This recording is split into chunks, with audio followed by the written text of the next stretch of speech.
شاہ صاحب پوچھتے ہیں تعویذ کا جو علم ہے وہ سیکھنا کیسا ہے؟ قرآن و حدیث میں اس کا کوئی ثبوت ہے؟ تو دیکھیں قرآن و سنت میں تعویذ کے علم کا تو کوئی ثبوت نہیں ملتا کہ یہ کوئی باقاعدہ علم ہے. اب اس میں مختلف آراء ہیں تجربوں کی بیس پہ، تو یہ کوئی شرعی مسئلہ میں نہیں بیان کر رہا جی کیونکہ اس میں شریعت خاموش ہے. تو جب خاموش ہوتی ہے تو پھر آپ کی رائے ہوتی ہے. اس کی مثال ایسے جیسے کوئی ہم سے پوچھے کہ بھائی وہ ٹماٹر کے کیا فضائل ہیں، یہ کوئی فائدے کی چیز ہے، تو میں کہوں گا بھائی یہ ایک تجربے کی بات میں بتا سکتا ہوں کہ فائدہ ہے کہ نقصان ہے، شریعت اس بارے میں خاموش ہے. تو تعویذ کا جو علم ہے، جو میرا تجربہ ہے کہ یہ کوئی علم ہے ہی نہیں سرے سے. اس میں بہت سے علماء ممکن ہے اختلاف کریں، تو میں نے بتایا کہ یہ کوئی قرآن و سنت تو نہیں ہے، آپ اختلاف کر سکتے ہیں. تو میں جن لوگوں سے ملا ہوں ان کے پاس کوئی سلیبس نہیں ہے، کوئی نصاب نہیں ہے، کچھ بھی نہیں ہے. تو ککھ بھی جسے کہتے ہیں نا اس تجربے کی بات ہے، ککھ بھی نہیں ہے، یعنی A to Z بس ایک ہوائی چیز ہے.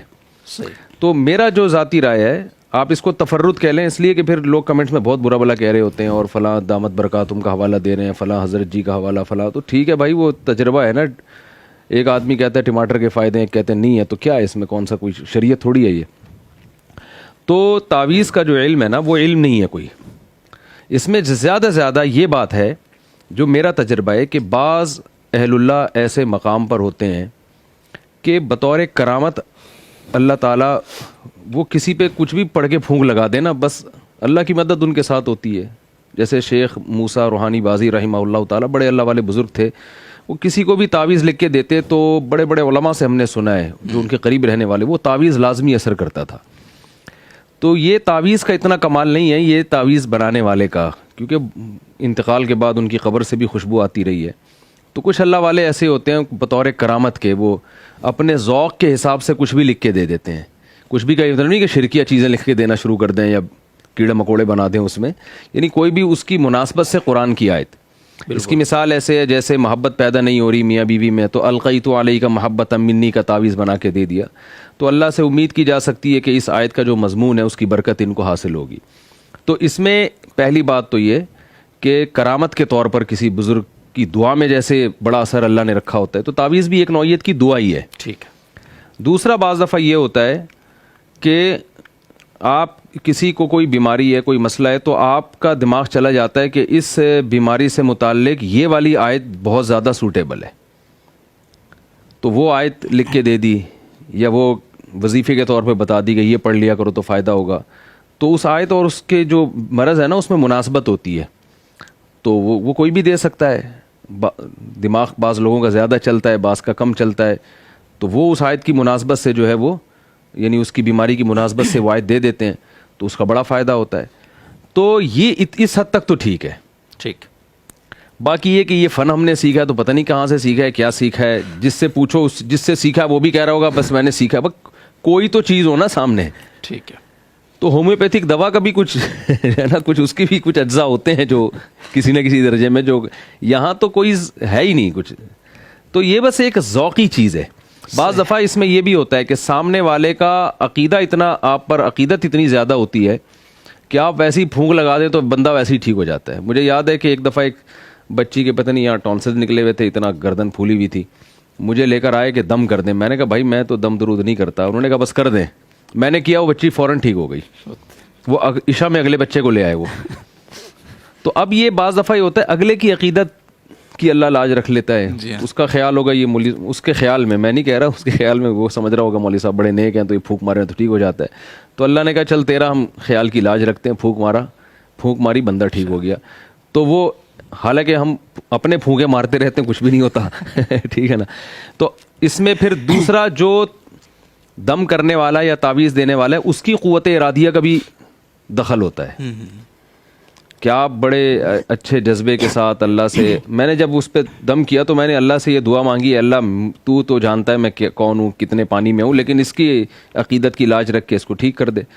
تو وہ قوت ارادیہ کا بھی دخل ہوتا ہے. تو بس اس حد تک تو ٹھیک ہے.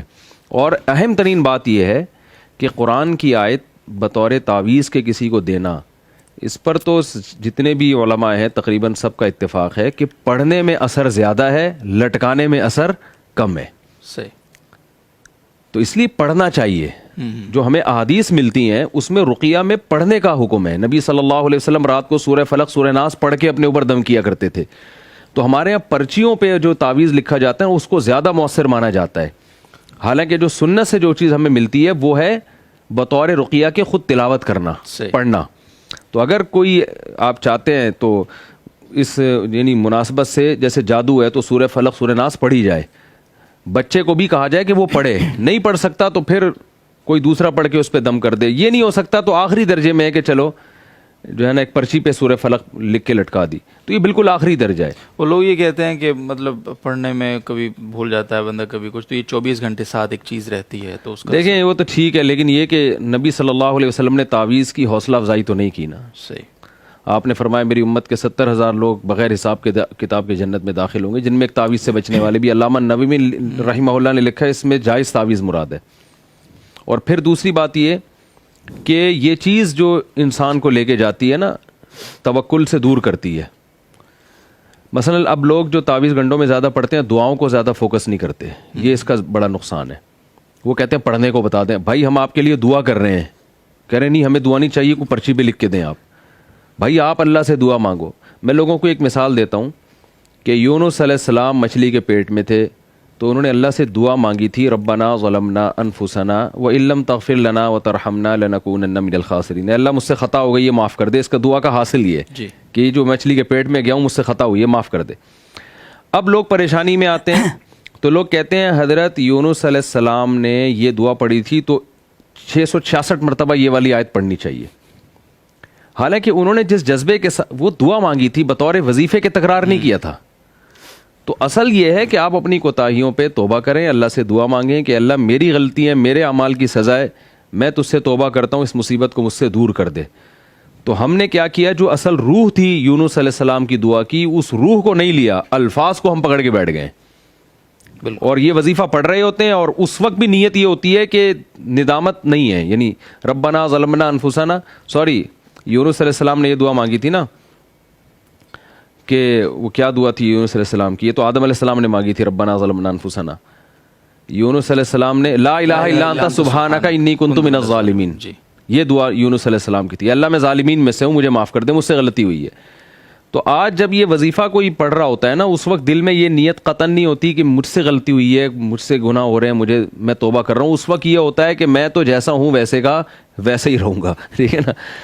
تو اصل چیز جو فوکس کرنے کی ہے نا جو زیادہ, تو جو لوگ زیادہ تعویذ گنڈوں میں پڑھتے ہیں وہ پھر دعاؤں سے اکثر محروم ہو جاتے ہیں. تو جائز ہونے کی حد تک تو ٹھیک ہے, لیکن اس کی کوئی فضیلت نہیں ہے. ترغیب اسی کی ہے کہ آپ دعاؤں کو زیادہ فوکس کریں.